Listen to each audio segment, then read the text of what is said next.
دعا ہے وہ بھی صومی غدن نویت من شہر رمضان.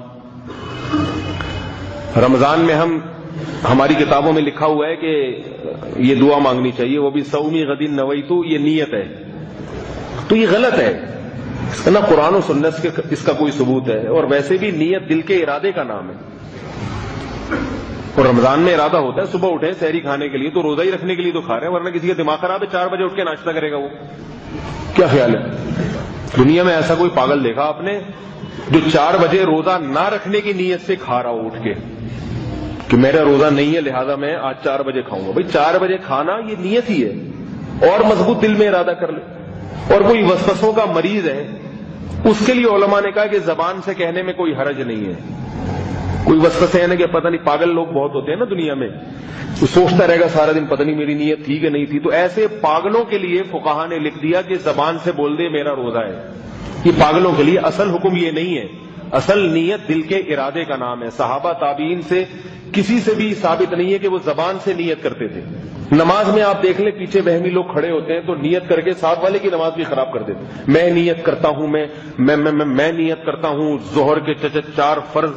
میں ایک آدمی کے ساتھ نماز پڑھنی میں نے چھوڑ دی, وہ جب بھی میرے ساتھ آگے کھڑا ہوتا تھا تو وہ نیت کیسے کرتا تھا؟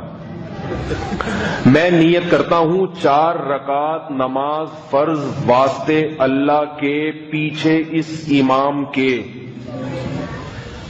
او بھائی اس سے تو نماز آسان ہے. نماز پڑھنے میں اتنی ٹینشن نہیں ہوتی جتنی اس کی نیت کے الفاظ, اور آپ نے جو اس کو یاد کر کے آئے ہوئے. وہ بھائی ظہر پڑھنے ہی تو آئے ہو یہاں پہ, اور کیا کرنے آئے ہو؟ تو نہ نماز میں یہ کہنے کی ضرورت ہے کہ ظہر پڑھ رہا ہوں, دل میں یہی ارادہ ہے ظہر پڑھ رہا ہوں, اور امام ہی کے پیچھے پڑھ رہا ہوں, ورنہ ادھر جا کے پڑھتا نا, ادھر صف میں کیوں کھڑا ہوتا؟ اور بعض ایسے ہوتے ہیں, ہمارے کو استاد نے واقعہ سنا ہے, ایک وہمی آ کے کھڑا ہوا, وہ نیت کیا کر رہا ہے؟ میں نیت کرتا ہوں 4 رکعت نماز ظہر واسطے اللہ کے. تو بھئی اللہ ہی کے واسطے, بھگوان کے واسطے تو نہیں ہو رہی نا یہ نماز, واسطے اللہ کے اور فلانے کے اور یوں کے, اور پیچھے اس امام کے. اب پہلے تو اس نے ہاتھ کے اشارے کے بغیر بولا پیچھے اس امام کے. اسے خیال ہے کہ اس کا مطلب تو کچھ بھی ہو سکتا ہے, اس میں تو نشانہ خطا بھی جا سکتا ہے. تو میری دل میں نیت یہی والا تھا جو مصلی پہ کھڑا ہوا ہے, یا دل میں کوئی اور تو نہیں تھا؟ تو متعین ہونا چاہیے, لہذا ہاتھ سے اشارہ کر کے بولا اس امام کے. اب جب آپ کسی کی طرف ہاتھ سے اشارہ کرتے ہیں تو انگلی بھی تو قدرتی طور پہ تھوڑی سی ٹیڑھی میڑھی ہوتی ہے نا.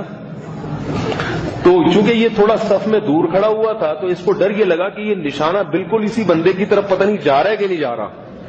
ایسا تو نہیں کہ دائیں بائیں نشانہ خطا ہو کے رفیع بھائی پہ لگ رہا ہو جا کے, یا مؤذن صاحب پہ لگ رہا ہو جا کے, تو یہ تو نماز غلط ہو جائے گی. تو اور قریب جا کے بولا اس امام کے. پھر بھی شبہ ہوا کہ بھائی انگلی میں تھوڑا سا کرو ہے, گول ہے تھوڑی سی, تو جا کے نا امام کو یوں کر کے دھکا مارا, پیچھے اس امام کے.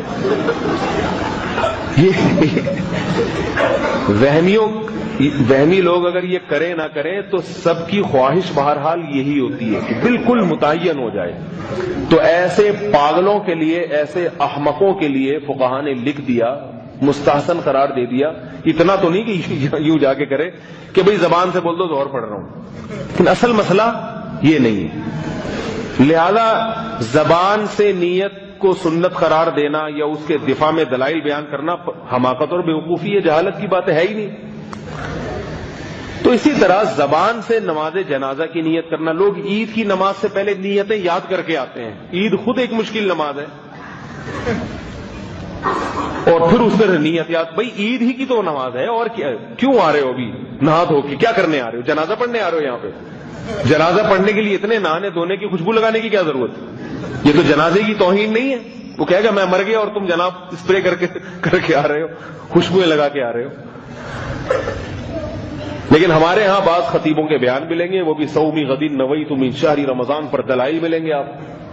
تو یہ غلط ہے. کیوں دلائل دے رہے ہو اس کے؟ ہمارے بعض اکابر نے لکھ دیا تو بولو بھائی انہوں نے لکھ دیا کہ تھوڑا سا وہمیوں کے لیے اردو کے بجائے عربی میں لکھ دیا کہ وہمی لوگ سمجھتے ہیں عربی میں پڑھنے سے نماز زیادہ قبول ہوتی ہے نیت عربی میں کرنے سے. تو یہ صحیح نہیں لکھا. کسی بزرگ کی شان میں گستاخی جائز نہیں ہے. خطا ہر ایک سے ہو سکتی ہے, لیکن یہ کہ بات کو تو اس کی نہیں لی جائے گی نا جو بالکل کوئی اس پہ کوئی روایت ہی نہ ہو. ائمہ مجتہدین کا جو اختلاف ہوا ہے وہ ایسا نہیں ہے کہ حدیث کے خلاف جاتا ہو, وہ حدیث کو سمجھنے میں اختلاف ہے. بعد کے لوگوں میں بعض لوگوں نے جو اختلاف کیے ان میں بہت سے قرآن و سنت کے بالکل خلاف جا رہے ہیں, تو ان کو فالو نہیں کیا جائے گا. ہم مجتہد کو فالو کرنے کا حکم دیتے ہیں. بعد کے لوگ چاہے کتنا بڑا عالم ہو کتنا بڑا مفتی ہو اس کو نہیں, وہ اس کی اتباع کی ہمیں اجازت نہیں ہے اگر وہ بالکل قرآن و سنت کے خلاف جا رہی ہے. اس کی بات کو کچھ ملتا ہی نہیں ہے اس کا تذکرہ. تو اب بعض لوگ کیا کرتے ہیں اپنے مسلک کے دفاع میں وہ بھی صومی غد نویت من شہر رمضان پر پورا جو ہے وہ تقریر کر دیں گے.